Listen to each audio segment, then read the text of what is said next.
안녕하세요. 오늘도 찾아주셔서 감사합니다. 오늘은 대전광역시 유성구에 거주 중인 송혜국 할아버지가 보내주신 사연입니다. 무슨 일이 있었는지 제보된 사연 바로 읽어드리겠습니다. 들어보시고 송혜국 할아버지께 따뜻한 위로든 따끔한 조언이든 해 줄 수 있는 말이 있으면 말씀해 주시길 바랄게요. 이야기를 들으시면서 여러분의 경험에 비추어 볼 때 이런 상황을 어떻게 해결하셨는지, 혹은 주변에서 비슷한 경험을 한 분이 계셨다면 그분들은 어떻게 대처하셨는지 공유해 주시면 좋겠습니다. 좋아요와 구독 그리고 알림 설정 눌러주시면 올라오는 사연 함께 들어보실 수 있습니다. 그럼 사연 바로 읽어드리겠습니다. 안녕하세요. 저는 곧 70을 바라보고 있는 남자입니다. 저는 참 예쁘고 착한 마누라의 똑똑한 아들 놈을 두어 세상에 부러울 게 없던 사람이었어요. 가난한 시골집에서 태어나 넉넉지 못하게 살아왔지만 그래도 성실하게 산 덕분에 아들 장가 보낼 때 부모로서 떳떳했습니다. 저는 어려서부터 운동하는 걸 좋아했어요. 다만 재능을 타고 나지 못해서 체육관 운영하는 걸로 만족해야 했죠. 그래서 그 체육관 덕분에 먹고 사는 게 나쁘지 않았어요. 큰 상가의 체육관을 여러 한 자리에서 20년을 넘게 운영했으니 단골 손님도 적지 않았죠. 우리 체육관을 거쳐간 체육 입시생들을 보면 뿌듯하기도 했고요. 이 체육관 덕분에 아들 공부 뒷바라지도 수월하게 해줄 수 있었어요. 아들은 제 엄마를 닮아서인지 똑똑했습니다. 몸 밖에 쓸 줄 모르는 저와는 달랐어요. 아내의 집안엔 가방끈 긴 친척들이 많았습니다. 아내도 대학을 다녔어야 했는데 저와 눈이 맞는 바람에 중간에 공부를 그만뒀어야 했어요. 아내가 대학교 1학년에 다니고 있을 때 저와 만났고 저는 아내에게 첫눈에 반했습니다. 아내도 제게 반하기는 마찬가지였어요. 그러니 만난 지 반년 만에 우리의 소중한 아들이 생긴 거였죠. 임신으로 인해 아내는 집에서 쫓겨나다시피 했고 저는 그런 아내에게 미안한 마음에 더 성실하게 살려고 노력했습니다. 하는 일이 잘 될 때마다 이 모든 게 아내 덕이라고 생각했어요. 아내가 집안 살림이며 아들 교육이며 뭐 하나 빠짐없이 참 잘했거든요. 아내가 집안에서 중심을 잘 잡아주니 제가 일에 집중할 수 있었던 거였죠. 아내가 정성으로 키워낸 아들이 명문대에 가고 대기업에 들어갔을 때 우리 부부는 서로를 안고 등을 토닥여 주었습니다. 아내와 저는 사이도 좋았습니다. 가끔 아내가 반찬을 들고 체육관에 찾아오곤 했어요. 밖에 음식은 몸에 나쁘다며 저를 챙겨준 것이었죠. 그럴 때면 체육관에서 함께 일하는 코치들이 저를 한없이 부러워했습니다. 개 중엔 결혼 안 하고 인생 즐기며 살겠다던 총각도 있었는데 저와 아내를 보며 인생관을 바꾸고 결혼을 하기도 했죠. 저는 이렇게 살고 있는 제 스스로가 참 행복한 사람이라고 여겼어요. 제 아들도 저와 같은 삶을 살기를 바랐습니다. 그래서 아들이 며느리를 데려온다고 했을 때 아내와 저는 설레서 잠도 제대로 못 잤어요. 아내와 저는 아들의 여자친구를 만나기도 전에 이미 그 아이를 사랑할 준비가 되어 있었죠. 아들을 사랑하는 만큼 며느리도 사랑스러울 거라고 생각했고요. 아내는 며느리를 대접한다고 온갖 사내 진미를 준비했습니다. 그렇게 정성껏 차려낸 음식들이 다 놓여지고 아내는 뿌듯한 모습으로 잠시 소파에 앉아서 쉬었어요. 그런데 아무리 기다려도 며느리가 나타나질 않는 겁니다. 약속한 시간이 오후 1시인데 오후 2시가 다 되어가도록 나타나질 않는 거였죠. 아들이 며느리를 마중 간다고 나간 지 이미 2시간도 넘은 시간이었고요. 처음 30분이 넘었을 때 아내가 아들에게 전화해보자고 했었는데 제가 말렸습니다. 다 큰애들이 어련히 잘 오지 않겠냐고 하면서요. 하지만 1시간이 넘었을 때쯤엔 제가 기다리는 게 지쳐 아들에게 전화를 해본다며 핸드폰을 꺼내 들었어요. 그때부터는 저도 좀 걱정이 되었거든요. 아들에게 전화를 하려던 바로 그 순간에 집주인 종소리가 들렸습니다. 아내는 불이 나게 현관으로 달려가 문을 열었죠. 아들과 며느리였어요. 며느리 될 애가 양손에 바리바리 보따리를 잔뜩 들고 왔더라고요. 며느리는 참 살갑고 부침성도 좋았어요. 딱 아내와 제가 그리던 며느리상이었습니다. 아내는 일단 앉아서 식사부터 하자며 며느리를 데려와 식탁에 앉혔습니다. 며느리는 온종일 생글생글 웃는 모습으로 우리 부부를 대해 주었습니다. 게다가 오늘 처음 본 사람 같지 않게 너무나 살가운 모습에 이미 아들과 결혼한 지 10년은 더 지난 것 같은 친밀감을 주더군요. 선물도 얼마나 거하게 준비해 왔는지 과일이며 고기를 사왔는데 돈 좀 꽤나 썼겠더라고요. 오늘 며느리가 늦은 이유도 선물 준비하는 과정에서 업체에서 준비가 늦어지는 바람에 그렇게 되었다고 했습니다. 아내와 저는 모두 며느리가 마음에 들었고 아들도 우리 눈치를 보고는 흐뭇한 표정을 짓더라고요. 식사가 끝나갈 무렵 며느리가 그러더라고요. 어머니, 집이 정말 크네요. 저 살면서 이렇게 큰 집은 처음 봤어요. 집 구경 좀 시켜주세요. 며느리는 얼마나 말도 청산유수처럼 잘하는지 결국 아내는 며느리에게 집 구경을 시켜 주었어요. 초면의 결혼 전 인사 자리에서 집 구경이라는 게 실례인 행동이겠지만 그 당시 분위기는 집 구경시켜 주는 게 이상할 것도 없는 상황이었어요. 그만큼 며느리는 아주 짧은 시간 안에 우리 곁에 가까이 다가왔습니다. 며느리는 여기저기 둘러보며 눈이 휘둥그레져서는 연신 감탄을 하더군요. 아내와 저는 젊은 시절 단칸방에서 신혼을 시작해서인지 늘 큰 집에서 사는 걸 꿈꿨었어요. 그래서 돈을 벌어 계속 평수를 넓혀가다 보니 어느새 복층 아파트 펜트하우스에 살게 되었습니다. 며느리는 이렇게 좋은 집에서 사는 게 부럽다며 나를 대단하다며 치켜세워 주더라고요. 이 모든 것을 아버님이 이룬 것 아니냐면서요. 며느리는 의상 디자인 학과를 졸업해서 온라인 쇼핑몰을 운영한다고 했습니다. 생각보다 운영하는 게 쉽지 않아서 아직 수입은 많이 안 난다고 하더군요. 시작부터 운영 자금이 적어서 옷 사입을 적게 하다 보니 생각보다 쇼핑몰 운영이 잘 안 된다며 안타까워했어요. 제 아들은 평범한 회사원인데 며느리와는 소개팅으로 만났다고 했습니다. 아들 회사에 다니는 동기가 며느리를 소개해 줬다더군요. 그것도 며느리가 제 아들을 소개해 달라고 해서요.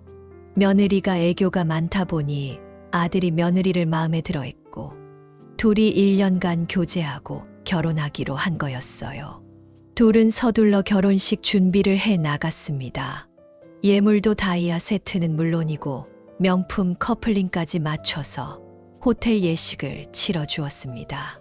아버님, 어머님 정말 너무 감사해요. 라며 아내를 꼭 안아주는데 살가운 딸이 생긴 것 같아 너무 좋더군요. 집도 저희 집 옆 동네로 구해서 한 채 마련해 주었죠. 반면 며느리 친정집이 여유로운 편이 아니라 저희는 받은 게 이불이 다였습니다. 그래도 며느리가 우리에게 잘하니 서운한 점 하나 없었어요. 그저 아들과 며느리에게 이만큼 해줄 수 있는 게 참 감사하고 열심히 살아온 보람이 있구나라는 생각이 들었죠. 결혼 후에는 며느리는 여전히 우리에게 잘했습니다. 가끔은 제가 일하는 체육관에 찾아와 운동 좀 가르쳐 달라며 애교를 부리기도 했어요. 그럼 저는 며느리를 데리고 나가 맛있는 걸 사주곤 했죠. 그렇게 평범하고 행복한 날들만 펼쳐질 줄 알았습니다. 그러던 어느 날이었어요.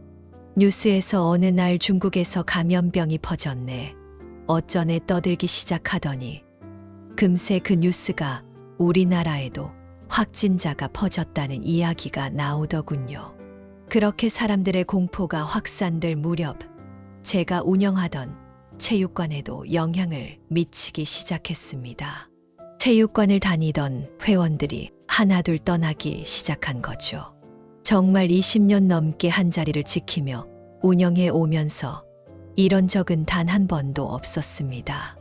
심지어 예전 IMF 때도 이렇게까지 힘들진 않았던 것 같아요. 매달 나가는 월 임대료와 관리비 그리고 인건비가 수천만 원씩이었는데 들어오는 수입은 없고 나가는 지출만 있으니 엄청나게 적자를 보더라고요. 다음 달은 나아지겠지 하며 버티다 보니 2년이 훌쩍 지나가더군요. 그 사이 건물 보증금 3억을 날리고 살던 집까지 팔아서 작은 집으로 옮기게 되었어요. 돈 잘 벌 때야 70평 복층 아파트 관리비 정도야 걱정 없이 냈었죠. 하지만 수입이 끊기고 나니 100만 원이 넘게 나가는 관리비가 무섭더라고요. 회원들에게 전화를 돌리고 홍보 등등 별짓을 다 해봐도 사정은 나아지질 않았어요. 결국 저는 그렇게 2년 가까이를 버티다가 권리금도 못 챙기고 체육관을 정리해야 했습니다. 그동안 함께했던 직원들도 모두 해고해야 했고요.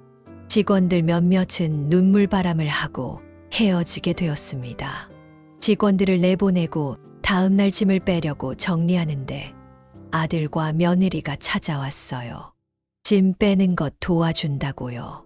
그 누구의 말도 위로가 되진 않았어요. 아빠로서 면이 안 서고 제 자신이 자꾸 초라하게 느껴졌죠. 아이들을 일찍 집에 보내고 아내와 남은 짐을 정리했어요. 아내가 제게 괜찮다고 말해주는데 그때는 그 말이 귀에 들어오지도 않더라고요.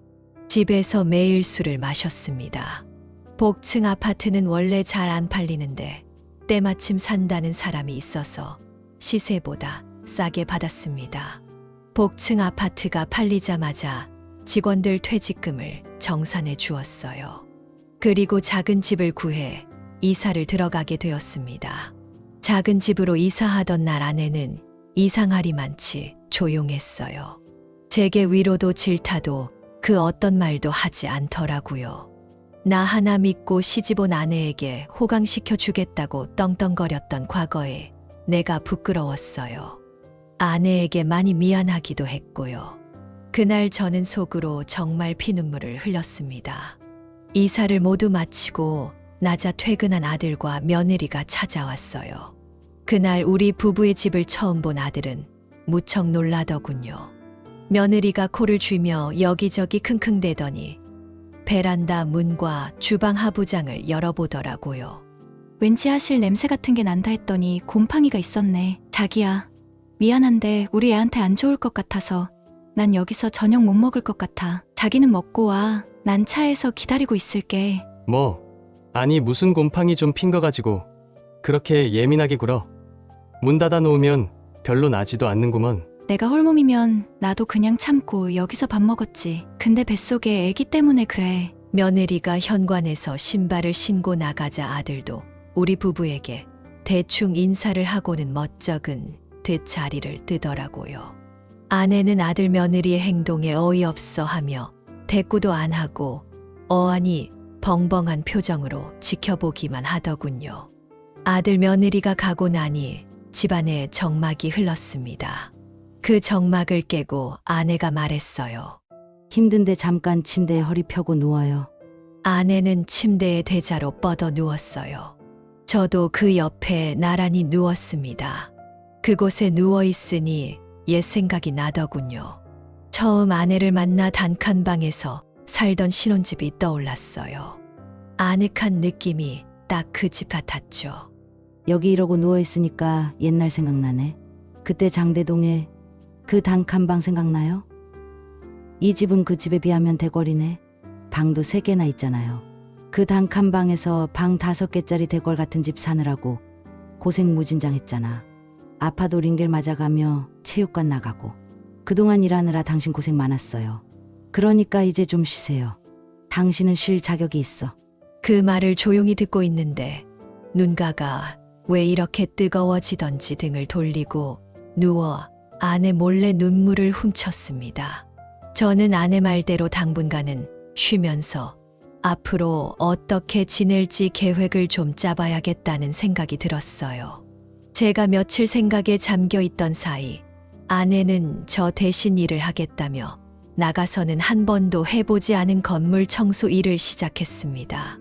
하지만 일주일 만에 허리를 다쳐서 돌아와야 했죠. 화장실 청소 중에 미끄러져 넘어졌거든요.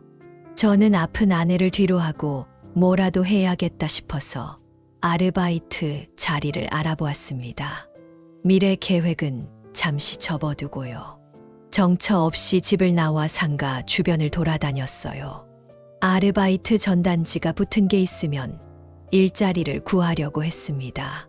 그런데 음식점들도 다들 장사가 안 되는지 파리만 날리더군요. 다시 한번 체육관이 떠올라 가슴이 아팠어요. 그렇게 아무 생각 없이 걷다 보니 꽤 멀리까지 걸어왔더군요. 집에서 걸어서 한 30분 정도 떨어진 옆 동네였어요. 그런데 그 동네에 희한하게 장사가 잘 되는 집이 하나 있었습니다. 뭔가 해도 먹고 싶은 거 못 참고 먹으러 오나 보네. 그 식당은 정말 맛집이었는지 사람들이 바글바글했습니다. 게다가 유리문 앞에는 구인 공고까지 붙어 있었어요. 저는 사막에서 오아시스를 발견한 것처럼 기쁜 마음으로 얼른 그 식당으로 들어갔습니다. 제가 나이는 좀 있어도 운동하던 사람이라 체격이 좋다 보니 그 식당 사장님이 마음에 들었나 봐요. 오늘부터 당장 일해줄 수 있냐고 하더라고요. 저는 그곳에서 일을 시작하게 되었어요. 갈비집에 숯불 넘는 일이었는데 시급이 꽤 좋았습니다. 식당 뒤편에서 숯불을 피우는 게 편한 일은 아니었어요. 연기에 먼지를 뒤집어 써가며 숯불을 피워서 나르는 일이라 화상 위험도 있고 숨쉬기도 불편했죠. 하지만 이런 일이라도 하게 된 것에 감사했어요. 게다가 오랜만에 몸 써가며 일하니 몸이 피곤해도 마음은 오히려 가벼웠습니다. 집으로 돌아가니 아내가 놀라더라고요. 당신, 이게 무슨 냄새예요? 당신 머리에서 숯불 냄새가 나요? 나 오늘부터 갈비집 숯불 알바 시작했어. 힘든 일 아니에요? 이 세상에 안 힘든 일도 있나. 그래도 이 시국에 장사 잘 되는 고깃집이 있어서 나 같은 사람도 일할 수 있어서 뭐 다행이지. 그래도 숯불 다루는 거 위험하니까 조심해요. 알겠어. 그나저나 오늘 애들은 다녀갔어요? 며느리도. 재상이만요. 아내의 대답에 마음 한구석에 서운함이라는 감정이 싹 트더군요. 며느리는 어느 순간부터 예전의 며느리가 아니었습니다. 임신해서 예민해져서 그렇겠지 하고 생각하려 노력했지만 솔직히 아내도 저도 며느리의 달라진 태도를 뻔히 느끼고 있었어요. 며느리는 제 사업이 어려워진 후부터 조금씩 달라졌다는 것을요. 살가운 말투, 존경하는 말투는 온데간데 없고 우리를 귀찮아하고 싫어하는 티를 팍팍 내고 있었습니다. 아내가 다쳤다는 소식에 얼굴 한 번 내비치지 않는 게 그 증거였죠. 고작 한다는 건 전화로 말만 번지르르하게 해대는 거였어요. 어머님, 오늘은 좀 어떠세요? 제가 가서 어머님 챙겨드려야 하는데 저도 홀몸이 아니라서요. 정말 죄송해요. 대신 제가 어머님 빨리 나으시라고 기도 많이 드릴게요. 항상 똑같은 립 서비스가 다였어요. 그나마 아들이 시간 내서 찾아와 제 아내를 챙기는 건 참 다행이라는 생각이 들었습니다. 하루는 아내가 병원에 가야 하는 날이었어요. 저는 일을 하고 있으니 데려다 줄 수가 없어서 며느리에게 부탁을 하게 되었습니다. 그동안 코빼기도 안 보이는 며느리가 괘씸해서 일부러 더 부르려던 것도 있었어요. 그래도 시아버지인 제가 직접 며느리에게 부탁하면 한 번 정도는 들어주겠지 하는 마음으로 전화를 했습니다. 아니요. 제가 임신 중인데 무슨 일을 할 수가 있겠어요. 하긴 이것도 일이라면 일인가. 저 오늘 태교 요가 가야 되거든요. 그러니까 어머님 병원 시간을 바꾸던지 아니면 아버님이 아르바이트를 빼고 가시던지 해보세요. 그리고 제가 홀몸도 아닌데 이런 부탁하시는 거 좀 불편하네요. 너무나 단칼에 거절하는 며느리의 태도에 뭐라고 대꾸할 새도 없이 며느리는 바쁘다며 전화를 끊었습니다. 제가 큰 집에서 살고 체육관 일도 잘 될 때는 며느리가 간이고 쓸개고 내줄 것처럼 잘했었어요. 그런데 체육관이 망하고 사는 게 변변치 않아지니 우리를 은근 무시하는 것 같았죠. 이게 다 체육관 관리를 제대로 못한 내 탓인 것만 같아서 너무 속상하고 자존심도 상했습니다. 결국 아내는 예전 아파트 이웃 주민이었던 아내의 친구의 도움을 받아 병원에 가게 되었습니다. 며느리가 저렇게 행동하는 데는 제 아들 탓도 있는 것 같아서 제가 아내 앞에서 아들놈 탓을 해댔습니다. 아내의 만류에 제 상의를 불러 한바탕 혼을 내줄까 하다가 말았습니다. 그렇게 3, 4개월 정도 시간이 지나고 아내의 허리가 다 나아갈 쯤이었어요. 며느리가 출산을 하게 되었어요. 임신 중에 태교다 뭐다 해서 별별 운동을 잘하더니 결국 제왕절개로 아이를 낳더군요. 저는 고지식한 사람은 아니라서 필요하다면 제왕절개를 하는 것도 괜찮다고 생각합니다. 그런데 며느리가 제왕절개를 한 이유가 너무나 황당했어요. 아들이 며느리가 제왕절개를 할 것이라고 하기에 혹시 사돈댁에서 좋은 날을 정해 주신 건가 싶었습니다. 그런데 그런 이유가 아니었어요. 출산할 때 아기가 나오면서 여자로서의 성기능이 떨어질까봐 그렇다고 하더군요. 아무튼 그런 건 며느리의 선택이니 그런가 보다 하고 말았습니다. 그런데 며느리가 왜 그래야 했는지 나중에 진짜 이유를 알고 나서 경악하게 되었어요. 우리 집안에 손주가 생기고서 저와 아내는 좀 밝아졌습니다. 안 좋은 일이 있으면 좋은 일도 있다더니 손주가 바로 그 좋은 일이었죠. 산후조리원에서 유리 너머로 아기를 보는데 얼마나 예쁘던지 아기가 집에 오면 자주 보러 와야겠구나 생각했어요.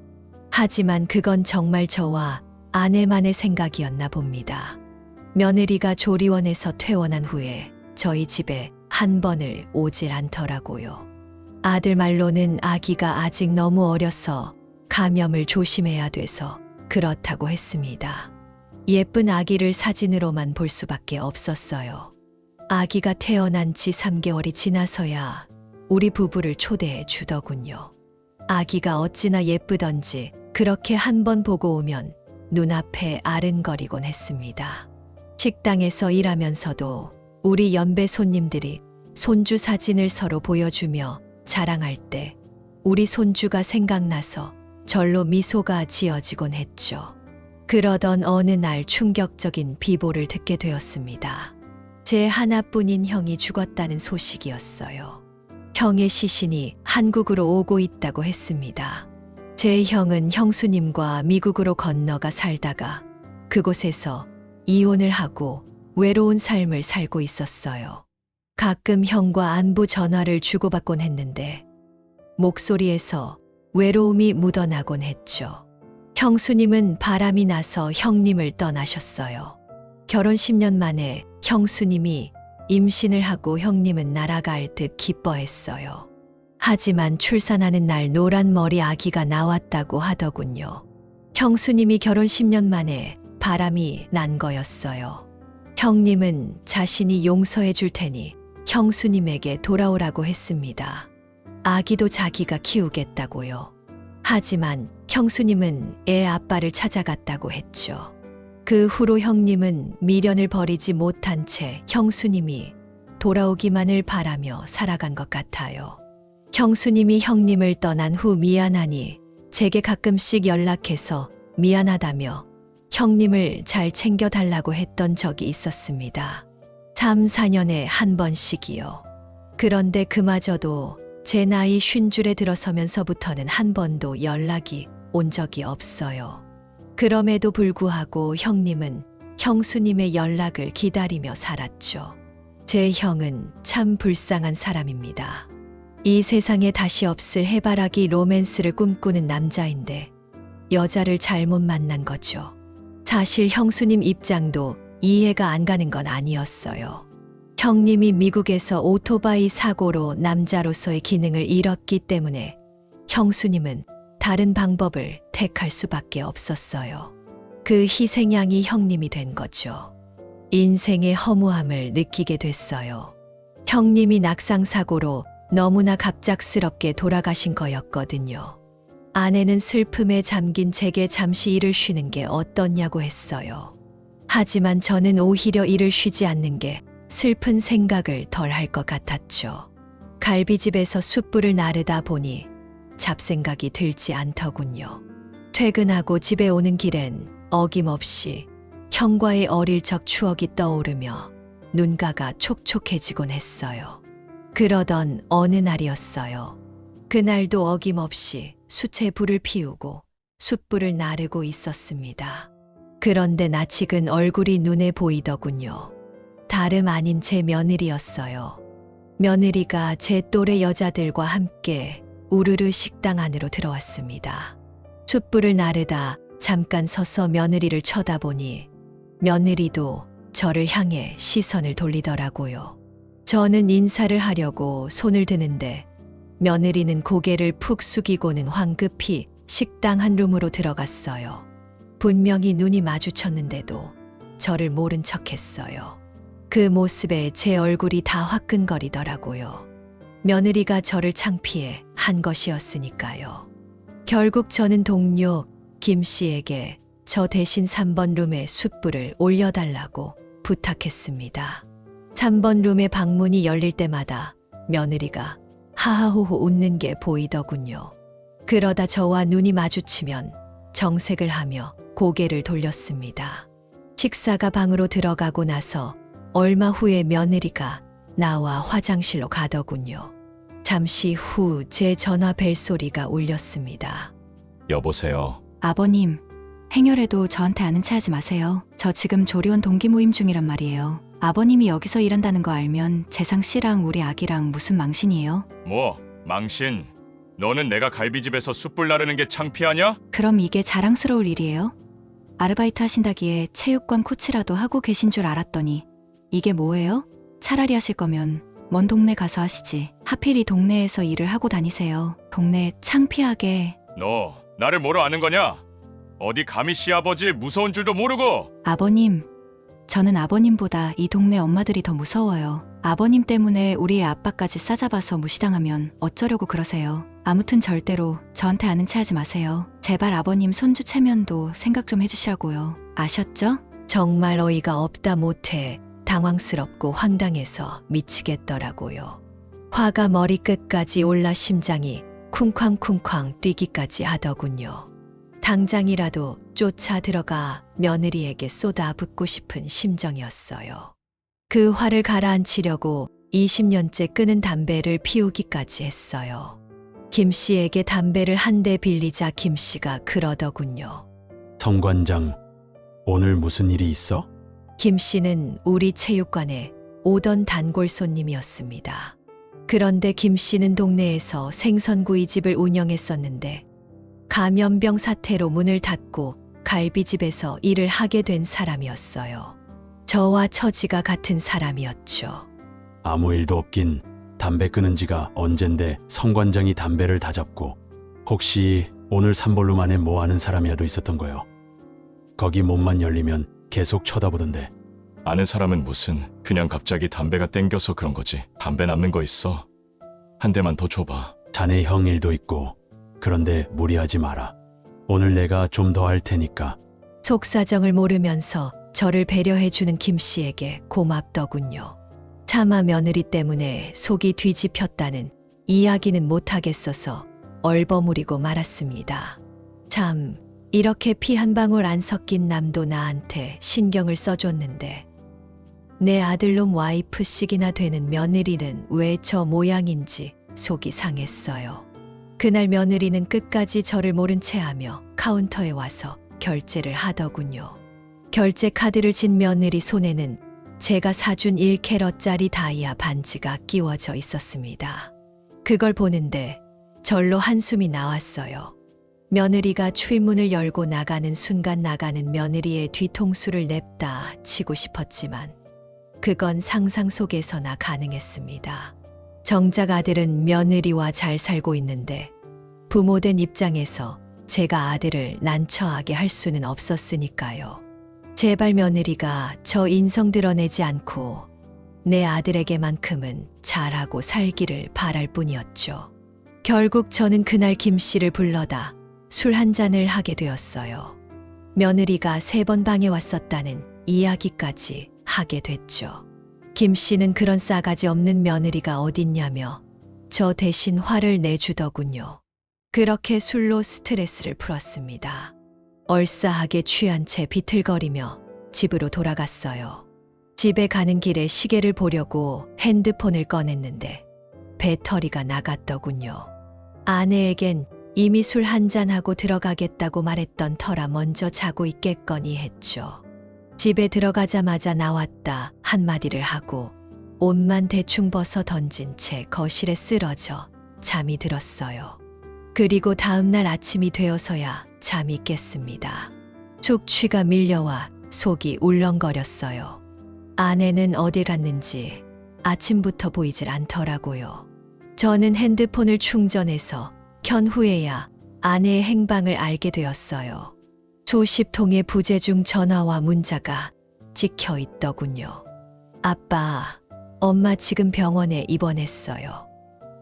빨리 오세요. 아빠, 엄마 지금 수술 들어가요. 문자 보는 대로 빨리 오세요. 그 문자를 보자마자 발을 억지로 신발에 구겨 넣고 병원으로 달려갔습니다. 놀란 마음에 아침에 느껴졌던 숙취도 잊어버렸어요. 이게 대체 무슨 일이야? 엄마 지금 마취 깨는 중이라 정신없을 거예요. 이게 대체 어떻게 된 거야? 뺑소니인가 봐요. 엄마가 아빠 마중 나가다가 그만. 여보, 내가 미안해. 그놈의 술이 뭐라고 빨리 집으로 들어왔어야 하는데. 아내는 가까스로 괜찮다는 말을 내뱉었습니다. 아내에게 너무 미안했어요. 허리 다 나은 지 얼마 되지도 않았는데 또다시 교통사고라니. 어쩌다 우리 집에 이런 우환이 연속으로 생기는 건지 하늘이 원망스러울 지경이었어요. 아빠, 아무래도 엄마 입원이 하루 이틀로 끝날 것 같지 않아요. 대퇴골도 부러지고 쇄골도 부러지셔서 수술 받으셨거든요. 적어도 몇 달은 고생하실 것 같은데 그러려면 아무래도 옆에서 누가 엄마를 돌봐줘야 될 것 같아요. 여보, 난 절대 못해. 내가 어머님이 싫어서가 아니라 당신도 알잖아. 나 지금 육아만으로도 벅찬 거. 우리 지영이나 없으면 울고 보채서 힘들어. 내가 어머님 돌봐드리면 좋은데 지영이 때문에 안 될 것 같아. 그래서 말인데요.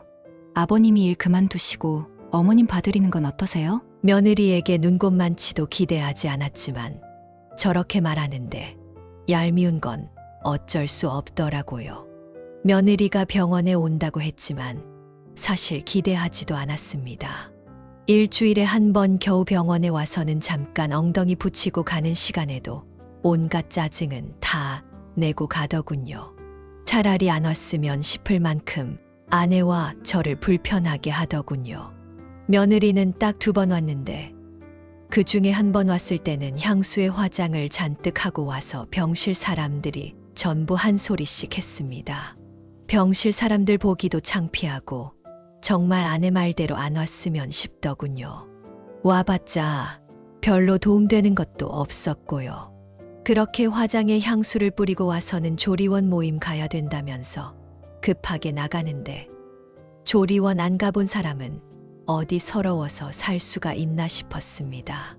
아들은 주말마다 제 엄마 걱정된다며 하루도 빠짐없이 들렸어요. 하루는 병원비 중간 정산을 하려고 통장을 집에서 챙겨온 날이었습니다. 웬일인지 그날 며느리가 일찍부터 병원에 왔더라고요. 아들이 싸준 김치와 고추장 등을 챙겨온 모양이었어요. 아버님, 이거 김치랑 고추장이에요. 입맛 없을 때 드시라고 지영이 아빠가 싸운 거라네요. 그럼 전 이만 가볼게요. 그래, 고맙다. 그런데 잠깐만. 너희 시어머니 좀 보고 있어라. 잠시 은행에 좀 다녀오마. 근데 이게 발이 달렸나? 도대체 어디 간 거야? 통장이 없어져 찾고 있는데 며느리가 병실 문 바로 앞에 있더군요. 그리고 며느리의 손에는 제 통장이 들려 있었습니다. 며느리는 통장을 펼친 채 그곳에 있는 숫자를 뚫어져라 쳐다보고 있었어요. 아버님, 이게 뭐예요? 10억? 제가 지금 숫자 잘못 읽은 거 아니죠? 아버님, 이 돈이 다 뭐예요? 아버님 전에 체육관 망한 거 아니었어요? 설마 전에 아버님 형님이 돌아가시고 재산이라도 상속받으신 거예요? 허겁지겁 달려온 저를 보고는 더 놀란 토끼 눈을 뜨더군요. 며느리가 눈치 하나 정말 빠르더군요. 뭐 그렇게 됐다. 그동안 내 돈 아니라고 생각해서 재상이한테도 말 안 했던 건데 아무튼 그냥 모른 척해라. 이걸 왜 모른 척해요? 당연히 재상 씨도 알아야죠. 아버님 돈이 곧 재상 씨 돈인데 안 그래요? 아버님은 이렇게 큰 돈을 갖고 있으시면서 어쩜 갈비집에서 하루도 안 쉬고 숯불 알바를 다 하셨어요?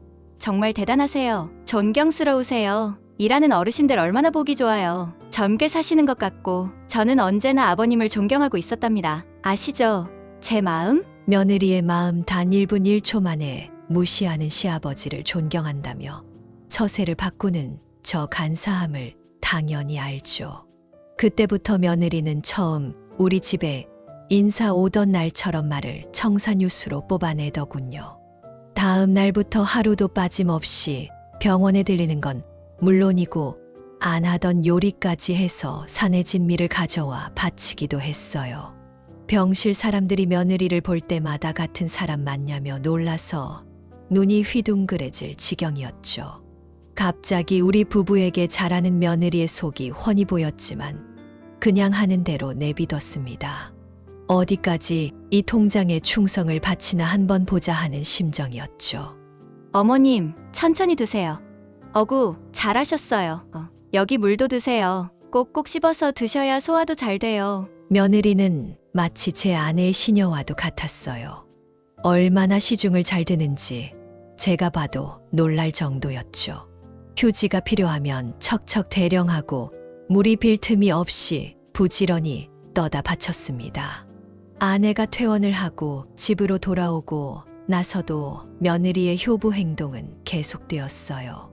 아내의 거동이 불편했는데 며느리가 화장실까지 모셔가니 한편으론 고마울 따름이었죠. 참 돈이 뭔지 이게 힘이 대단하긴 한가 보다 싶었습니다. 그러던 어느 날이었어요. 김 씨가 그동안 병문안을 못 와봐서 미안하다며 쉬는 날 하루 시간을 내어 집으로 찾아왔습니다. 아내와 짧게 인사를 나눈 뒤 김 씨가 저를 따로 부르더라고요. 할 말이 있다면서요. 저기 말이야. 자네 며느리라는 애. 혹시 얘가 성관장 며느리? 김 씨가 뜬금없이 자기 핸드폰을 꺼내서 사진첩을 여러 사진 한 장을 보여주더군요. 그곳에 화장을 진하게 하고 챙이 넓은 모자를 푹 눌러 쓴 채 갈비를 먹는 여자는 다름 아닌 제 며느리였어요. 응, 맞아. 우리 며느리가 또 갈비집에 왔었어? 남자랑 같이 왔더라고. 자네도 알지 않나? 내가 재상이 어릴 때부터 봐서 얼굴 아는 거. 제가 못 믿는 눈치이자 김 씨가 사진을 몇 장 더 보여주는데 정말 제 아들이 아닌 다른 남자와 함께 있는 사진이었습니다. 그것도 아주 다정하게요. 누가 봐도 연인이 할 법한 행동들이었어요. 쌈을 싸먹여주는가 하면 서로 눈웃음을 치는 것 하며 연인 분위기가 물씬 났죠. 그중 한 사진 속의 며느리와 남자가 계산을 하고 문을 나서는 장면이 있었는데 그 남자가 내 며느리의 엉덩이를 만지는 사진이었습니다. 또다시 심장이 뛰더군요.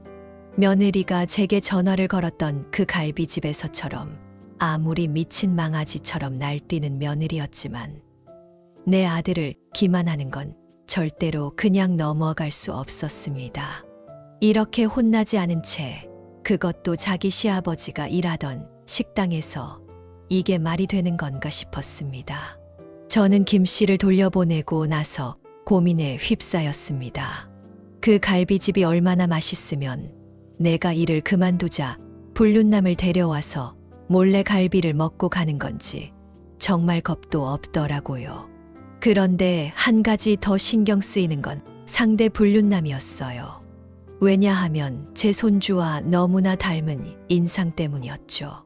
제 아들과 며느리는 모두 진한 쌍꺼풀이 있는데 이상하게 손자만 외꺼풀이어서 이상하다고 생각했었어요. 그런데 딱 그 남자가 외꺼풀이더군요. 그걸 본 순간 충격이 오더라고요. 저는 결국 고민 끝에 아들에게 이야기를 꺼냈습니다. 아들은 김 씨가 보내준 사진을 보게 되었고 특별히 어떤 반응을 보이지 않더군요. 그렇게 며칠 동안 아들네는 조용했습니다. 아들이 이대로 모른 척 묻고 가려는 건가 싶어 걱정되는 마음도 들었어요.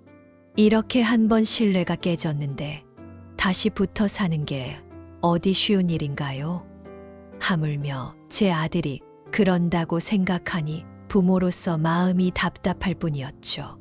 얼마 후 온 가족이 집에 모인 날이었습니다. 제가 아이들에게 할 말이 있다며 불러 모았거든요. 며느리는 내심 뭐라도 기대한 듯 입이 귀에 걸려서 집으로 찾아왔더라고요. 아마 재산 증여를 염두에 둔 것 같았어요. 제가 아이들에게 말을 꺼내려고 하자 아들이 먼저 선수를 치더라고요. 엄마, 아빠, 저 사실 요즘 회사가 많이 힘들어졌어요. 아마 이번에 구조조정할 것 같은데 어쩌면 제가 그 대상이 될지도 몰라요. 아니, 사실 제가 그 대상이에요. 미안해, 여보. 내가 능력 있는 사람이 못 돼서. 아니 여보, 그렇게 힘든 일이 있었으면 일찍 얘기하지. 당신한테 든든한 아버님 어머님이 계신데 무슨 걱정이야. 괜찮아, 일이야. 금방 또 구할 수 있겠지. 그렇게 말해주니 고마워. 난 당신이 나한테 크게 실망할 줄 알았는데. 그나저나 네가 마음고생이 심했겠구나. 네가 회사에서 나와야 될 줄 알았으면 내가 네 몫을 좀 남겨두는 건데 미안하네. 그게 무슨 말씀이세요, 아버님? 재상이도 들어서 알지? 내가 형님에게 받을 재산이 좀 많아. 그런데 난 그 돈 내 돈이라고 생각한 적 없다. 그래서 사실 다 기부했다고 오늘 너희들에게 얘기해 주려고 했다. 그러니 재물에 눈독 들이지 말고 열심히들 살라고 말이야. 제가 말을 마치자마자 며느리가 빽하며 소리를 질렀습니다. 뭐라고요? 아니 아버님, 어떻게 저한테 상의 한마디 없이 그렇게 홀랑 다 기부를 하실 수가 있으세요? 지금 당장 지영이 아빠 퇴사해야 된다는데 그럼 우린 어떻게 살라고요? 너 방금은 재상이가 회사 새로 구하면 된다고 얘기해놓고 손바닥 뒤집듯 이게 무슨 막말이야? 끝이라니.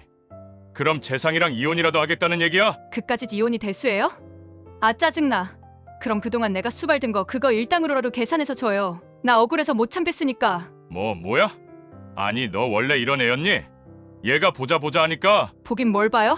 당신네 식구들 진짜 별로다. 물려줄 돈 한 푼도 없으면서 이런 식으로 며느리 갖다가 부려먹으면 안 되지. 사람들이 말이야, 양심이 있어야지.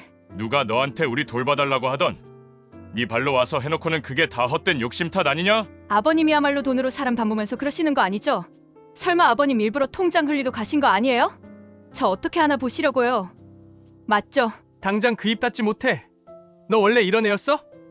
나한테 온갖 알랑방귀 살살 끼면서 단 쓸게 내줄 것처럼 굴더니 이젠 내가 회사에서 잘린다니까 눈에 뵈는 게 없지. 나도 너 같은 와이프 필요 없어. 잘 됐네, 이혼해. 당신도 원하는 것 같으니까 협의 이혼하면 되겠네. 며느리의 그 말이 떨어지자마자 아들이 사진을 며느리 얼굴에 던졌습니다. 위자료 소송도 같이 할 거니까 그런 줄 알아. 빈대 같은 년. 그날 아들과 며느리는 완전히 갈라졌어요. 아들은 위자료 소송에서 3천만 원을 받았습니다. 이혼 판결이 나던 날에 저는 법원 앞에 있었습니다. 며느리가 저를 보며 눈을 흘기더군요. 아버님, 멍청한 아버님 덕분에 아들 며느리 이혼하니까 좋아요? 며느리가 비아냥대며 말하더군요. 저도 그 말에 화답해 주었습니다. 며느라, 너보다 멍청한 사람은 아무도 없다. 재상이는 이 불륜 사실을 알고도 너한테 한 번 더 기회를 줬던 거야. 내 아들이 퇴사했다고 했을 때 네 태도에 따라 이혼 여부를 결정하려고 말이다. 그런데 그 기회를 날린 건 너지. 그게 무슨 말이에요? 나 연봉 인상해서 재계약했어. 퇴사 얘긴 거짓말이고 당연히 아버지가 전 재산 기부했다는 것도 다 사실 아니야. 그걸 고지고대로 들은 건 너고 아마 언제든지 떠날 준비를 마음에 품었던 거겠지. 네 아들 아빠한테 가고 싶었을 테니까 우리 가족이 벗겨 먹을 것 없는 껍데기라는 거 안순간 넌 바로 그 생각을 시행한 거고. 뭐라고?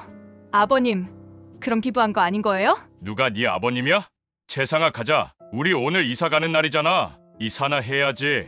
며느리는 억울한 표정으로 입술을 질끈 깨물더군요. 우리는 이사를 위해 걸음을 서둘러 옮겼습니다. 형님이 남겨주신 재산 덕분에 못된 며느리에게 한 방 먹일 수 있었지만 저는 정말 이게 제 돈이라고 생각하지 않습니다. 그래서 죽기 전엔 기부할 생각이에요. 물론 아들에게 힘이 될 만큼만 조금 남겨준 후에 말이죠. 그 후로 1년이 더 흘렀습니다. 요즘은 다시 보복 소비 심리다 뭐다 해서 경제가 정상화되는 것 같아요. 그래서 얼마 전에 체육관을 다시 열었습니다. 예전 하던 자리에서 하면 좋겠지만 그때 한참 많이 까먹은 바람의 작은 상가에서 시작하게 되었어요. 함께 일했던 선생님도 한 분 모셔왔습니다. 그 친구도 감염병 사태로 한동안 다른 일을 했다더군요. 음식 배달 일을 했다는데 아무래도 그건 자기 체질이 아니라며 다시 체육관에 올 수 있어서 기쁘다고 하네요. 저는 이제 힘 닿는 날까지 이 체육관을 운영하며 살고 싶습니다. 아내는 애저녁에 뼈가 다 붙었고 요즘은 열심히 근력 운동을 하고 있어요. 안타깝게도 뺑소니범은 못 찾았습니다. 그놈도 어딘가에서 벌을 받고 있겠죠. 저는 그렇게 생각하거든요. 착한 일 하면 복이 오고 나쁜 일 하면 자신에게 돌아온다고 말이죠. 그러니 오늘도 선행하며 하루를 살아가려 합니다. 여러분들도 저와 함께 선행에 동참하시는 건 어떠신가요? 여기까지가 송혜국 할아버지의 사연인데요. 여러분은 어떻게 들으셨나요? 이 사연은 송혜국 할아버지가 보내주신 사연으로 사연자님의 입장에서 작성되어서 송혜국 할아버지님께 유리하게 작성되었을 수도 있습니다. 같이 댓글로 의견 나누어 보았으면 합니다. 송혜국 할아버지의 사연 영상이 주는 교훈이 유익하시다면 좋아요와 구독, 그리고 다른 지인에게 공유 부탁드리며 저는 그럼 다음 사연에서 뵙겠습니다.